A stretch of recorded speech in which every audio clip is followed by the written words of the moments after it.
Sat, kopi enak banget Sat. Tapi kopi tanpa gula katanya lebih zen Sat. Gitu Sat ya. Kopi tanpa gula. Ibarat rumah tangga mungkin tanpa ada percekcokan kayaknya kurang sedap Sat. Setiap orang menginginkan, kan mereka bilang Sat gini Sat. Rumah tangga tanpa percekcokan kayaknya enak. Tapi kayaknya nggak mungkin Sat. Rumah tangga itu pasti ada percekcokan Sat. Nah itu gimana Sat kita menyikapi? Artinya kan mereka menginginkan rumah tangga itu hanya lempeng tok tanpa ada percekcokan. Mungkin nggak Sat? Itu dia Sat. Mungkin nggak Sat? Kalau bahasa kata mungkin atau tidak mungkin di dalam rumah tangga tidak ada percekcokan. Kalau kita mau nyari dalil kata dalam rumah tangga tidak ada percekcokan, nggak ketemu kita. Nggak ada qala Rasulullah SAW dalam rumah tangga pasti nggak ada, pasti ada percekcokan. Tapi sebentar saja, Afan nanya Sat. Atum udah berapa tahun nikah? 94. Pernah kosong tanpa percekcokan nggak? Nggak ada. Alhamdulillah. Saruma wae. Ini mungkin Mas Akbar. Ya kan Pasti ada kan? nikahnya masih baru. Pernah kan? Iya pasti ada. Kalau pasti ada. Justru salah kalau nikahnya baru itu justru salah. Kalau menurut penelitian justru pernikahan ketika awal ya atau tahun pertama itu biasanya dalam 1 tahun ada sekitar 900 atau 1000 perselisihan yang terjadi. Jadi kalau di rata-rata, kalau di rata-rata sehari 3 kali perselisihan.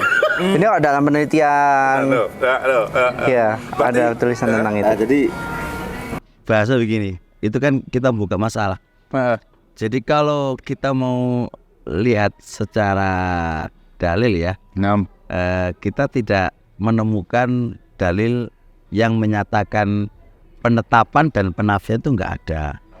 Cuma kita kalau mau ingin lihat Nabi Yuna alaihi salatu wassalam itu terjadi masalah bersama apa? Bersama para istrinya ya. Diambil kesimpulan dari situ berarti apa? Berarti Nabi saja yang kayak gitu keadaannya. Udah rumah yang paling baik lah istilahnya. Itu aja ada masalah. Pilihan semuanya, zamannya perselisihan, zamannya aman, zamannya istri sudah aman, kemudian Nabi aman, bi'anya juga aman, terjadi perselisihan. Apalagi dengan kias aulawiyah, apalagi kita. Maka dijadikan sebuah istinbat bahwa setiap keluarga pasti punya masalah. Jadi, jadil, dan itu tidak terkecualikan apakah itu baru atau lama. Secara teori justru awal itu adalah banyak masalah, dan setelah lama itu harusnya jarang masalah. Terkadang dari terbalik juga. Justru semakin lama tambah masalah. Tambah masalah, terkadang banyak masalah. Dulu awal-awal nggak ada masalah, semakin ke belakang kelihatan apa? Sifat aslinya. Kalau baru nikah itu biasa dipoles. Oh marah, jangan dimarah. Jangan marah dulu. Jaim sudah jaim. Baru kemarin nanya kan. Ada kasus Sat yang unik Sat. Ada kasus Sat. Jadi rumah tangganya adem banget itu belasan tahun Sat. Tiba-tiba virok. Kelihatan adem banget sampai kita ngelihatnya, wah ini rumah tangga bahagia, rumah tangga harmonis, rumah tangga ideal istilahnya. Jadi sebagai contoh gitu. Ternyata orang yang kita jadikan seperti itu virok ternyata Sat. Padahal sudah punya kayak gimana lah gitu Sat. Itu ada beberapa opsi. Opsi pertama, sebenarnya di dalam itu ada masalah.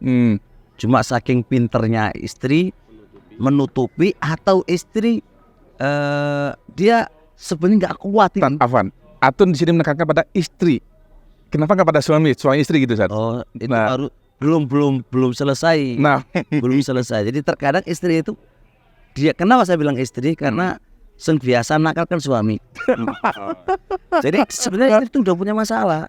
Cuma disimpan aja, gitu saja. Aja, nggak mau ditambahkan ke orang. Nah, di detik itulah sudah dia nggak kuat lagi. Atau si masalahnya si suami. Nah itu nggak mungkin ketika jebret kemudian apa? dan lalu terjadi firaq, berarti di dalamnya ada masalah. Atau memang nggak ada masalah, tapi ini sedikit banget. Satu masalah terbesar, mungkin dia masalah akad mayam, ternyata dia nikah tanpa izin. Awalnya aman, kayak Badrimen gitu kan. Ya salam. Aman gitu kan. Ya salam. Nah, terus kemudian setelah itu nikah tanpa ada sepengetahuan, itu bisa jelas langsung apa? Firaq. Itu jadi bisa jadi begitu. Jadi intinya di sini juga diambil kesimpulan istri itu mesti apapun yang terjadi dalam rumah tangga nggak boleh keluar saja, nggak boleh ngasih tahu ke orang lain saja gitu ya. Kalau secara kaidah iyalah. Kita ada tulisan buku tentang apa? Masalah keluarga itu adalah bagian dalam negeri, nggak bisa dikeluarkan orang lain. Justru masalah itu kalau keluar ke orang lain bukan malah menyelesaikan, memperburuk masalah. Terkadang Satu. Kan kedua, dan itu kan rahasia keluarga. Ngapain dia karena aibnya. Rahunna libasul lakum wa antum libasul lahun. Salah satu tafsirnya kan dikatakan libas. Kenapa suami itu libas kita? Karena itu menutupi aurat kita. Nah, kok malah dibuka ke orang lain kan? Kenapa kok dibuka ke orang lain? Jadi itu justru fatal. Gitu Mas Akbar. Nanya, gimana? Pertanyaannya enggak ada percekcokan itu, bukan masalah kan itu ya. Cekcok dan masalah kan berbeda. Kalau anak setiap rumah tangga itu, insya Allah pasti ada masalah. Masalahnya apa? Dulu belum punya anak satu. Masalah kan, masalah membesarkan, masalah mendidik kan itu saya. Nah masalah habis itu udah besar, punya anak lagi 2. Masalah juga. Masalahnya terus bertambah kan itu ya. Tapi masalahnya yang sisi positif kan itu ya. Kalau tidak ada masalah, kita mandiin anak aja masalah kalau nggak ada sabun. Apalagi nggak ada air di rumah anak itu di BTN itu kadang-kadang nggak ada air Ustaz. Bingung. Curhat Ustaz pribadi. Ya, sambil tanya, makanya kan Pertanyaan lu Ustaz apa nih? Setiap rumah tangga pasti ada masalah gitu Ustaz ya. Iya. Seperti dicontohkan bagaimana siapa yang bisa kita pakai contoh kalau di rumah tangga itu nggak ada masalah coba Ustaz. Pertanyaan saya begitu Ustaz. Tinggal memahami kata masalah aja. Memahami kata setiap keadaan pasti masalah. Tapi masalah belum mesti terjadi cekcok. Kalau cekcok pasti masalah. Gitu. Gitu satu cik monggo satu cik. Tambahin monggo Ustaz. Satu landi monggo. Monggo Ustaz Landi. Topik terakhir Tat, aman. Topik terakhir Tat.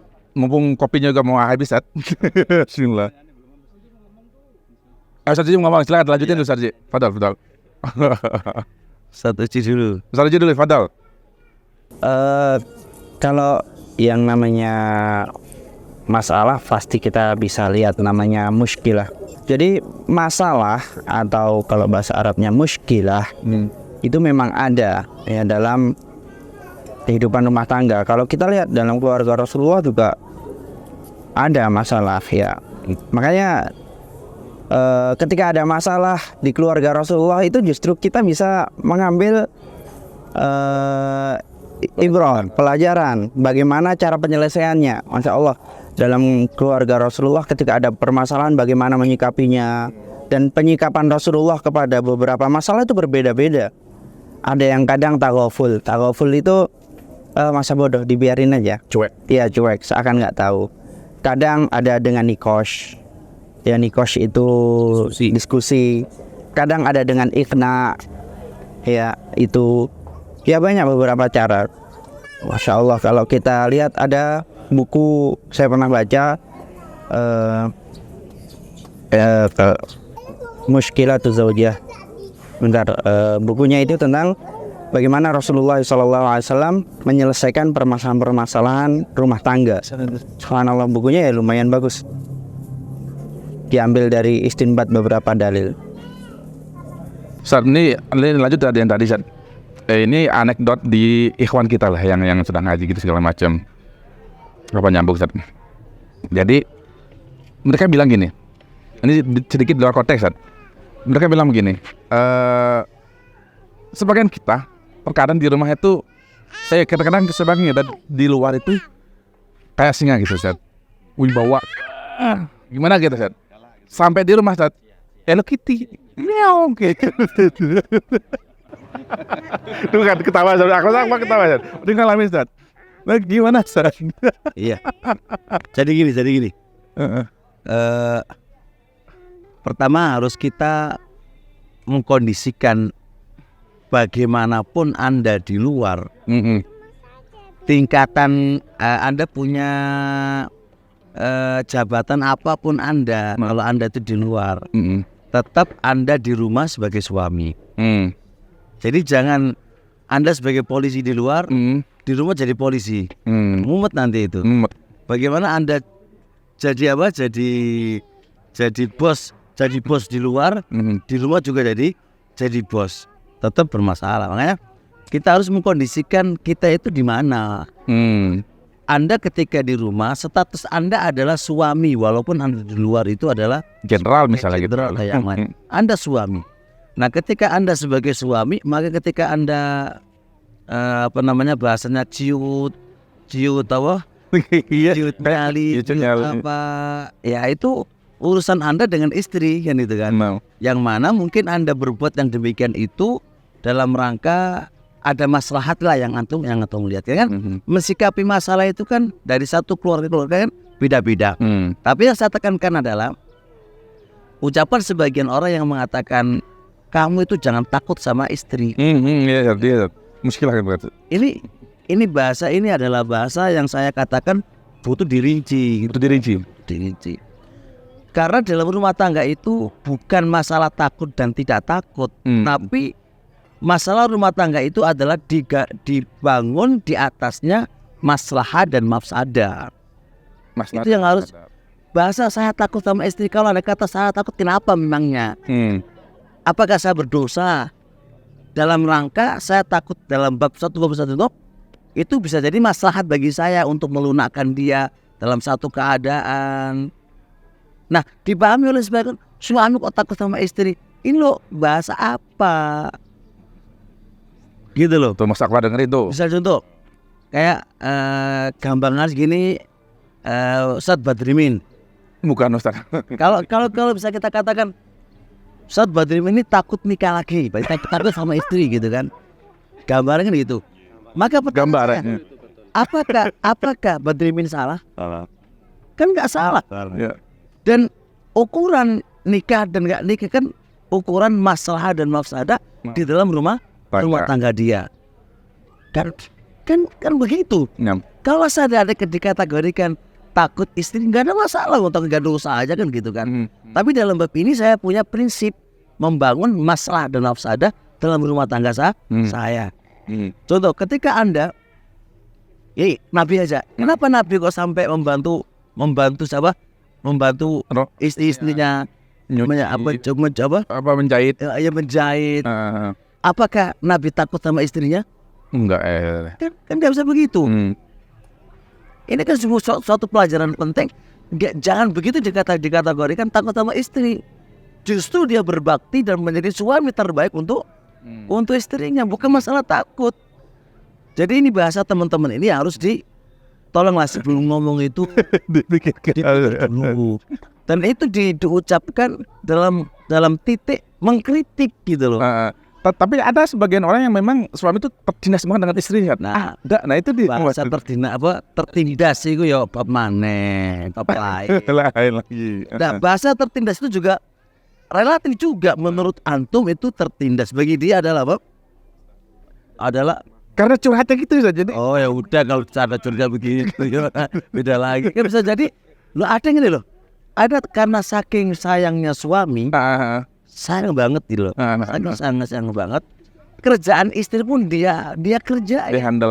Dia handle kan dalam rangka apa? Kan ini dalam kaidah syariah di antara bentuk ini saya harus sebutkan dulu. Rumah tangga itu harus ada dua pondasi. Satu rahmah, mahabbah. Dua pondasi ini harus ada dalam rumah tangga kita. Kasih sayang dan rasa cinta. Kalau ini nggak ada, hancur rumah tangga itu. Dari sini kita akan ditarik dengan sebuah kaidah. Apa kaidahnya saudara? Malayatim al-masyru' illa bi masyru'. sesuatu yang disyariatkan itu nggak bakal terpenuhi kecuali dengannya, maka dengannya menjadi disyariatkan juga. Tapi sekarang praktek kaidah, bukankah rasa rahmat dan rasa kasih sayang tuntutan asasi dalam rumah tangga? Ya, soalnya. Jawabannya oke. Berarti kan kita harus membuat faktor-faktor untuk bisa mengarah ke arah sana. Iya. Gimana cara faktor mengarah ke arah sana? Membantu kerjaan, menghandle kerjaan istri. Tentunya istri akan semakin apa? Sayang dan cinta. Bukan berarti harus merendahkan diri ke Jadi pemahaman itu adalah merendahkan, menghinakan itu tolong diperhatiin dulu deh sebelum ngomong. Kamu tuh laki-laki ngapain begini? Kita dalam rumah tangga bukan ego dan bukan menang dan kalah. Tapi dalam rumah tangga itu gimana? Tersusun di situ mawaddah warahmah dan mahabbah. Itu gimana? Gitu. Ini pengalaman orang tua tangga itu ya. Bahkan sebelum berumah tangga itu yang ditakutkan itu di sisi ekonomi, Ustaz. Ya, tetapi setelah pengalaman orang-orang yang sudah berkeluarga, ya itu bukan menjadi alasan utama. Nah, bagaimana untuk memberikan pemahaman kepada teman-teman atau yang mau takut yang mau menikah ini, karena khawatir tidak bisa membiayai anak keluarganya, gitu, takut miskin gitu itunya, takut harta gitu. Iya, kekurangan ya. Salah satunya. Enggak. Gitu. Jadi gini loh Pak Sugeng, barakallahu fiik. Ini kan masalah Pak. Masalah kurang percaya dengan rezeki. Nah sebenarnya orang semisal ini ya butuh ngaji, butuh ilmu, butuh belajar, butuh mengenali Allah Subhanahu wa taala. Kita nggak usah pakai dalil. Gini kan kalau sama yang ngaji selalu udah paham ya. Ini nggak butuh dalil, tapi kita memahamkan Anda itu ngerti nggak tentang Rob Anda. Karena saya gini Pak, ini jenengan nggak kenal saya. Terus saya bilang, Pak Sugeng nikah lagi Pak Sugeng. Saya masih mampu? Saya jamin hidupmu. Saya jamin hidupmu. Jenengan nggak kenal saya. Apakah jenengan percaya? Ya, kalau belum kenal ya Belum percaya? Lah iya kan. Ya kalau bohong kalau gimana itu kan hanya ngomong toh.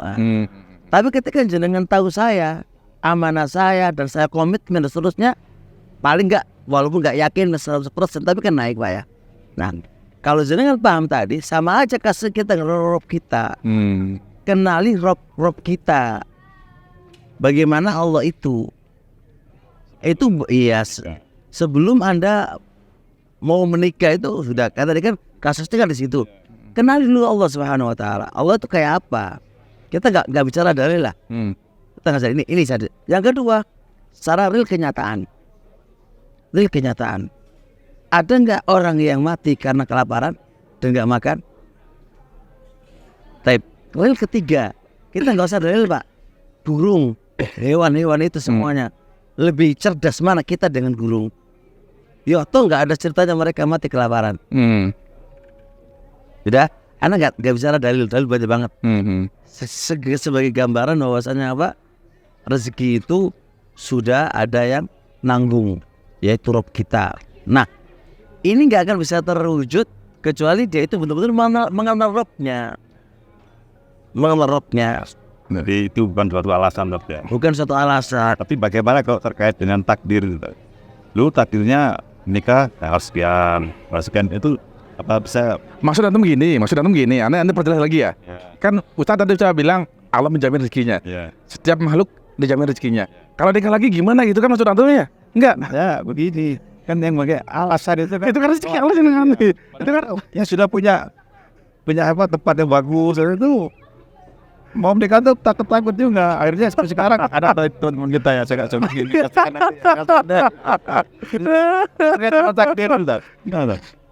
Takdir ini pembahasan takdir panjang lagi. Jadi kesimpulannya begini loh. Kaidah takdir satu harus dipahami. Takdir itu sirrullah, rahasianya Allah. Ini harus dipahami. Kecuali kalau kita ngerti takdir kita itu melarat, baru kita ngapain gitu kan. Makanya itu ya kaidah pertama, takdir adalah sirrullah, rahasianya Allah. Kalau kita nggak ngerti rahasia, kita nggak ngerti masa depan kita, logikanya Allah ngasih kita akal dan kemampuan. Tentunya dengan akal dan kemampuan ini kita memikirkan mana yang terbaik untuk kita, karena takdir kita nggak tahu. Nah, maka dengan itu perjalanan kita dengan usaha tadi, ternyata titik terakhirnya sengsara atau bahagia itu berarti sesuai dengan takdir Allah Subhanahu wa taala. Kecuali kalau takdir Allah didepankan, ya ngapain kita mau berusaha dan beramal? Ini kan kalau orang tua bilang dulu kan kita itu udah 3 ya iski, terus apa lagi Mati, hidup mati, jodoh. Nah ini tadi. Jadi jodoh itu yang saya maksud, kalau seandainya sudah berusaha, sudah bagaimana sampai ini, nah ini